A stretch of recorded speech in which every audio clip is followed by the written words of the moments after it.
जब भी हम डॉक्टर के पास कंसल्टेशन के लिए जाते हैं, फिर चाहे वो पीसीओएस हो, इनफर्टिलिटी हो, मीनोपॉज हो, मोटापा यानी ओबेसिटी हो, हमें मेडिसिन्स के साथ साथ सलाह या परामर्श मिलती है अपनी लाइफ स्टाइल चेंज करने को, जिसमें शामिल होती है एक्सरसाइज, मेडिटेशन और साथ साथ कुछ डाइटरी एडवाइसेस, जैसे चाय और कॉफ़ी कम करना है या प्रोटीन्स की मात्रा बढ़ानी है, फैट और कार्बोहाइड्रेट्स कम खाने हैं, फल सब्ज़ी की मात्रा बढ़ानी है। कुछ लोग तो इतने डेस्परेट हो जाते हैं कि इसके लिए कोई डाइट प्लान फॉलो करने लगते हैं, जैसे Atkin diet, low calorie diet, Mediterranean diet, keto diet.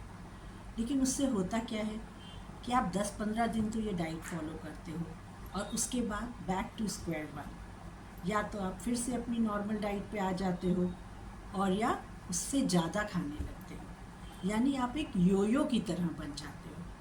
कभी तो आपने डाइट प्लान फॉलो किया, फिर से नॉर्मल हो गए या उससे भी ज़्यादा खाने लगे। तो इससे बचा कैसे जाए? तो चलिए आज बात करते हैं कुछ आसान टिप्स की, जिससे बिना मेजर चेंजेस किए हुए हम अपनी डाइट को हेल्दी बना सकते हैं, स्वास्थ्यवर्धक बना सकते हैं। लेकिन सवाल ये उठता है कि इसे हम करें कैसे? उन हैबिट्स को, उन आदतों को जो बचपन से हमारे अंदर पड़ी हुई हैं, जिन्हें हम इंजॉय करते हैं, उसे बदलें कैसे कि जिससे हमारे ऊपर प्रेशर भी ना पड़े और काम भी हो जाए। हम बात करेंगे स्टेप बाय स्टेप, यानी सुबह की चाय से रात के खाने तक। अब सवाल उठता है, हमें क्या खाना है, कब खाना है, कैसे खाना है? तो इसका जवाब है, हमें वही खाना है जो हम खाते हैं, जो हमें पसंद है, लेकिन ज़रूरत है बस छोटे छोटे बदलाव की। एक अच्छी सेहत के लिए, परफेक्ट वेट के लिए या चेहरे पर चमक के लिए हमें अपनी डाइट में क्या चेंजेस करने चाहिए, आज इस पर बात करते हैं। थोड़े थोड़े चेंजेस करके असर भी धीरे धीरे आएगा, लेकिन यकीन मानिए 2-3 महीने में ही इसके पॉजिटिव इफेक्ट आपको दिखने लगेंगे। तो चलिए बात करते हैं हमें क्या करना है। सोकर उठने के बाद हम आमतौर पर 1-2 गिलास पानी पीकर दैनिक क्रियाओं से निवृत्त होकर थोड़ा सा वर्कआउट करते हैं, जिसमें हो चाहे योगा हो, आसन हो, ब्रीदिंग एक्सरसाइज हो। इस समय आप जो भी सुबह लेते हो, चाहे वो भीगे हुए बादाम हो, सौंफ का पानी हो या भीगा हुआ मेथी दाना हो, वो आप ले सकते हैं। और नहीं तो अगर आप सिर्फ पानी पीते हैं तो आप वो ही पीजिए। लेकिन ध्यान रखिए, ये पानी जो आप पीते हैं ये ना तो बहुत गर्म होना चाहिए ना बहुत ठंडा। सबसे अच्छा है कि आप नॉर्मल टेम्परेचर का पानी पिए। फिर बारी आती है सुबह की चाय की, जिसे हम सबसे ज़्यादा पसंद करते हैं। उस समय सब एकदम रिलैक्स्ड होते हैं, चाहे कोई अखबार लेके बैठ जाता है, कोई एक दूसरे से बातें करता है, और इसी चाय को डॉक्टर सबसे ज़्यादा बताते हैं कम करने को। तो इसे कम कैसे किया जाए? तो इसके 2-3 टिप्स मैं आपको बताती हूँ। या तो आप अपना कप पहले से कम भरना शुरू कर दीजिए। अगर आप पूरा कप भर के पीते हैं तो थोड़ा थोड़ा करके उसे कम करना शुरू कर दीजिए, और या फिर कप का साइज़ छोटा कर दीजिए। और यदि आप चाय में चीनी डालकर पीते हैं तो इस चीनी की मात्रा धीरे धीरे थोड़ी थोड़ी कम करते जाएं। बच्चों को भी कम चीनी का चाय या दूध पिलाएं। कि स्वास्थ्य की जितनी भी समस्याएं होती हैं वो बचपन के खान पान पे निर्भर करती हैं, क्योंकि फिर वो एक आदत बन जाती है। तो इसे अगर हम बचपन से ही कंट्रोल करेंगे तो आगे जाके बच्चों को परेशानी नहीं होगी। या फिर हम अपनी चाय का स्वरूप बदल सकते हैं। दूध वाली नॉर्मल चाय पीने की जगह ब्लैक टी पीजिए, जो सेहत के लिए अच्छी होती है। इसमें आप थोड़ा सा नींबू डाल सकते हैं या फिर तुलसी डाल के उबाल सकते हैं, लौंग, काली मिर्च कुछ भी डाल के ये बनाई जा सकती है। जिन्हें ग्रीन टी पसंद है वो ग्रीन टी पी सकते हैं। मेरी तो आदत में शामिल है ये ब्लैक टी। अक्सर मैं काली चाय बनाकर उसमें नींबू डालकर, कभी लौंग या काली मिर्च उबालकर या तुलसी डालकर बना लेती हूँ। और गर्मी होने पर इसमें 1-2 आइस क्यूब्स डाल लिए। बहुत टेस्टी लगती है। एक और बात, सुबह की चाय कभी भी खाली पेट ना लें। ये हमारी गैस्ट्रिक लाइनिंग को, यानी पेट की जो झिल्ली होती है, उसको नुकसान पहुंचा सकती है। इससे एसिडिटी वगैरह होने का खतरा रहता है। इसलिए चाय के साथ हमेशा कोई बिस्किट, मठरी या ड्राई फ्रूट्स ज़रूर लें। बिस्किट्स भी आप अपने हिसाब से थोड़े हेल्दी बिस्किट्स चूज़ कर सकते हैं, जैसे ओट्स के बिस्किट ले सकते हैं। फिर बारी आती है सुबह के नाश्ते की। नाश्ते में आप सबसे पहले कोई फ्रूट खाएं। जो भी मौसमी फल आ रहे हों, चाहे वो केला हो, संतरा हो, अमरूद हो, आम हो, एक फल खाएं और उसके 15-20 मिनट बाद ही नाश्ता करें। नाश्ते में वही खाइए जो आपको अच्छा लगता है या रोज़ में आपके घर में बनता है, चाहे वो पराठा हो, सैंडविच हो, पोहा हो, इडली हो, उपमा हो। लेकिन उनको हमें जल्दी जल्दी रिपीट नहीं करना है। इसका सबसे अच्छा उपाय है कि आप 10 नाश्तों की एक लिस्ट बना लें और उसे अपने फ्रिज पर चिपका लें। अब आप ये देखिए कि आप एक के बाद एक, जो जिस दिन जो सहूलियत हो वो नाश्ता बनाइए, लेकिन ये देखिए कि नाश्ता आप रिपीट ना करें, तो इससे अलग अलग ग्रेन्स आपकी बॉडी में जाएंगे।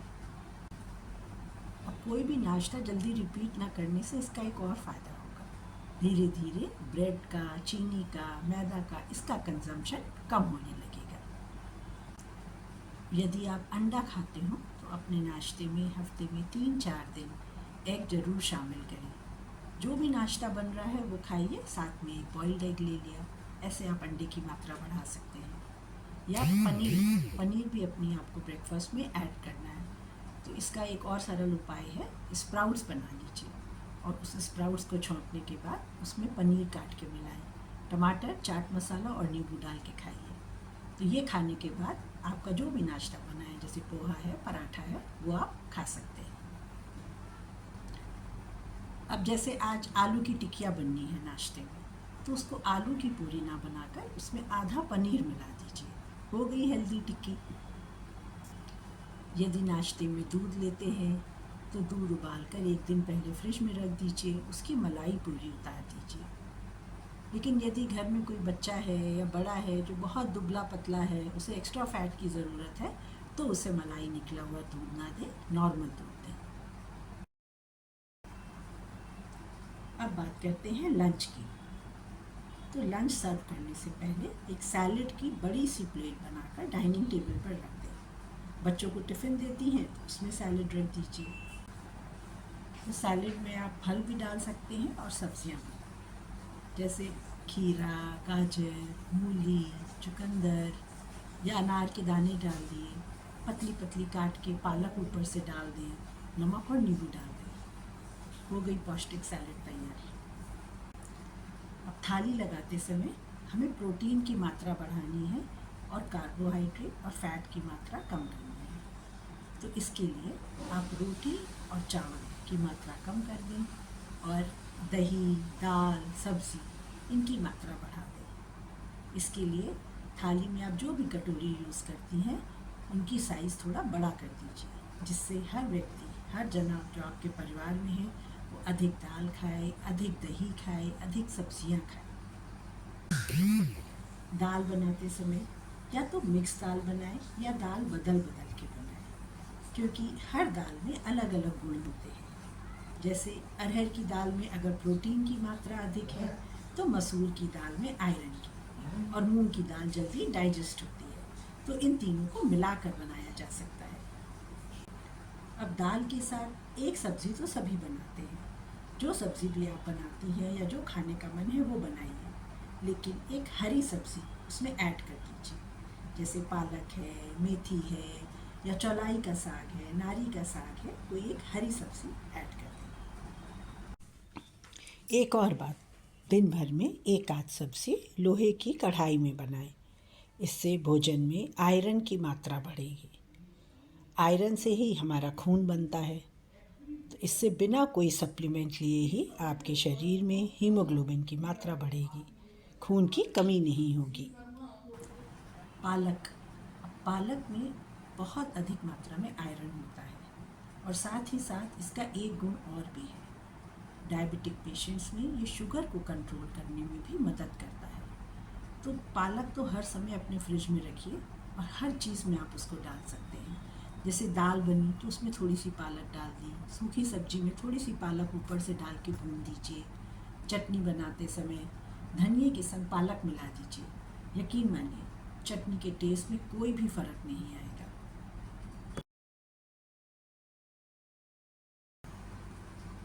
रोटी बनाते समय भी सिर्फ आटे की रोटी की जगह उसमें दूसरे आटे मिक्स करें, जैसे ज्वार है या सोयाबीन का आटा है या बेसन है, सूजी है, रागी है, कोई भी आटा उसमें मिला लें, जिससे सभी विटामिन्स और मिनरल्स आपको उचित मात्रा में प्राप्त हों।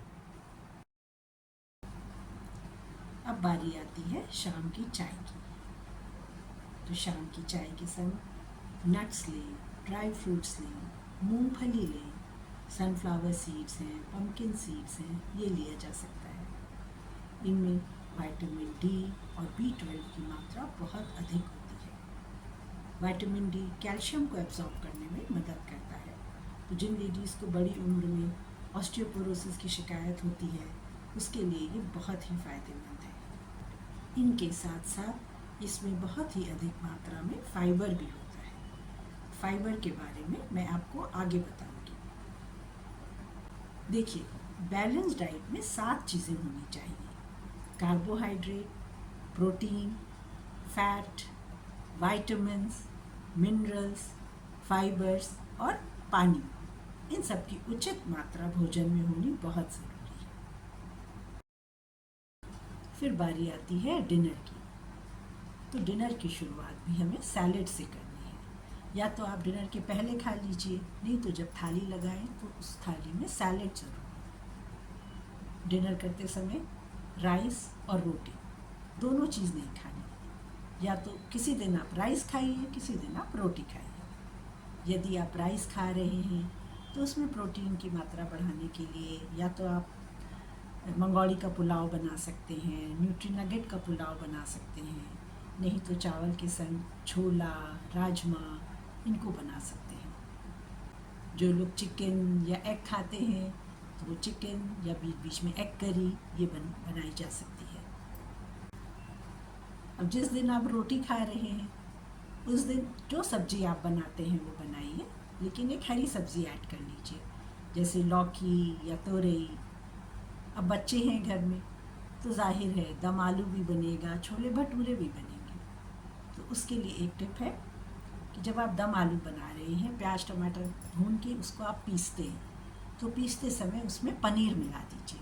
पनीर भी प्याज टमाटर के संग पिस जाएगा और फिर जैसे आप सब्ज़ी बनाते हैं वैसे बनाइए, तो प्रोटीन की मात्रा अपने आप बढ़ जाएगी।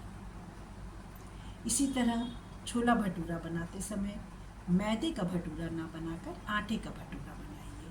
आटा भी बिना छना हुआ लें और उस आटे में आप दही है, बेकिंग पाउडर है, ऑयल है या कलौंजी, जो भी आप डालते हैं भटूरे के लिए वो आप डाल लें। यानी मैदे की जगह बस आटा यूज़ करना है और बनाना है भटूरे की तरह। और अगर बच्चे मान जाएं तो भटूरे की जगह नान खाई जा सकती है। एक और बात, अपने खाने में दही का प्रयोग ज़रूर करें। या तो आप प्लेन दही खा सकते हैं या छाछ बना सकते हैं या कोई तरह का रायता, जैसे पालक का रायता, बथुए का रायता, पाइनएप्पल रायता, खीरे का रायता, जो रायता पसंद हो। लेकिन ये आप ध्यान रखिए कि हमें अधिक से अधिक दिन अपने खाने में दही का प्रयोग ज़रूर करना है। दही में होते हैं लैक्टोबैसिलस। कहने को ये बैक्टीरिया हैं, लेकिन ये हेल्दी बैक्टीरिया होते हैं जो हमारे गट की, हमारे इंटेस्टाइन्स की हेल्थ को बढ़ाते हैं, उनके स्वास्थ्य की रक्षा करते हैं।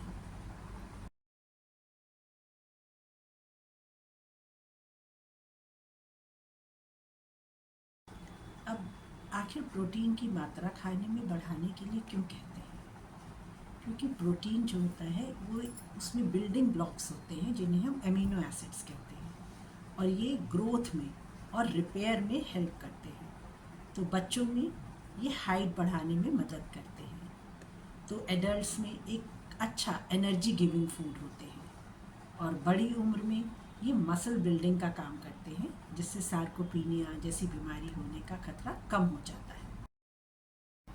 प्रोटीन हमारी स्किन को टाइट रखता है, बालों को मजबूत रखता है और हमारी बॉडी में जो हार्मोन्स होते हैं, एंजाइम्स होते हैं, उनको उचित मात्रा में बनने में मदद करता है। एक बात का ध्यान रखें कि एक ही मील में बहुत अधिक प्रोटीन ना खाएं, क्योंकि किसी किसी को ज़्यादा प्रोटीन खाने से ब्लोटिंग होने लगती है, बर्पिंग होने लगती है, एसिडिटी होने लगती है। तो इसे हमें हर मील में डिवाइड करना है, थोड़ा थोड़ा हर मील में खाना है। अब बारी आती है हमें अपने खाने में ऑयल कौन सा यूज़ करना है। ऑयल तो हर मील में यूज़ होता है, तो ध्यान रखें कि ऑयल में मोनो अनसैचुरेटेड फैटी एसिड्स या पॉली अनसैचुरेटेड फैटी एसिड्स हो, ओमेगा 3 हो, ट्रांस फैट की मात्रा बहुत कम हो।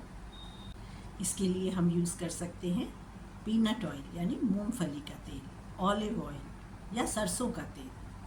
रिफाइंड ऑयल कम से कम यूज़ करना चाहिए, क्योंकि रिफाइंड ऑयल में ट्रांस फैट बहुत ज़्यादा होता है। सरसों का तेल कच्ची घानी का यूज़ करें, क्योंकि इसे लो टेम्परेचर पे बनाया जाता है और ये हमारे हार्ट के लिए हेल्दी होता है। घी में सैचुरेटेड फैट्स होते हैं, लेकिन घी हमारी हेल्थ के लिए अच्छा होता है, इसलिए प्रतिदिन थोड़ी मात्रा में घी अवश्य खाना चाहिए। इसमें फैट सॉल्युबल विटामिन्स होते हैं, जैसे vitamin A, D, E, vitamin के। ये हमारे डाइजेशन में मदद करता है। मॉडरेट अमाउंट में खाया जाए तो घी हमारी बॉडी से टॉक्सिन्स को रिमूव करता है। हमारी बोन हेल्थ के लिए घी बहुत अच्छा है। वैसे तो कोई भी तेल बॉडी के लिए हम ये नहीं कह सकते कि वो अच्छा है, बस ये होता है कि कौन सा तेल कम खराब है। इसलिए तेल कम से कम मात्रा में अपने खाने में इस्तेमाल करें। कम तेल डाल के खाना बनाएं, धीरे धीरे तेल की मात्रा कम कर दें। अब बात करते हैं फाइबर की। तो फाइबर क्या करता है, वो पेरिस्टालसिस में यानी हमारी इंटेस्टाइन्स को, आंतों को मूव करने में सहायता करता है, जिससे कॉन्स्टिपेशन नहीं होता। तो इसको अपने खाने में बढ़ाने के लिए मैंने आपको कुछ टिप्स पहले भी बताई हैं, लेकिन जैसे अब सैलेड बना रहे हैं तो खीरे को छील लेना। जो चीज़ें आप छिलके के संग खा सकते हैं उसे छिलके के संग खाएं। बादाम छील के ना खाएं, उसके संग छिलका अगर आपके पेट में जाएगा तो फाइबर ऐड होगा। आटे को ना छानें, तो जो चोकर होता है उसमें बहुत फाइबर होता है। वैसे ही यदि आप फल का जूस बना रहे हैं तो जूस को बहुत ज़्यादा देर, थोड़ी अधिक देर मिक्सी में चलाएं, जिससे कि छानते समय उसमें सारा फाइबर छन्नी के ऊपर ना रह जाए। और थोड़ी मोटी छन्नी का इस्तेमाल किया जा सकता है, जिससे अधिक से अधिक फाइबर जूस के संग आपकी बॉडी में जाए। चीनी और नमक को कंट्रोल करने के लिए एक तो मैंने बताया कि इनकी मात्रा धीरे धीरे कम कर दें। खाने में अचार, चटनी, पापड़, इनका प्रयोग एक लिमिटेड मात्रा में ही करें। और जिस सब्ज़ी में या खाने में चीनी की जगह गुड़ पड़ सकता है तो उसमें गुड़ डालिए। गुड़ में आयरन होता है।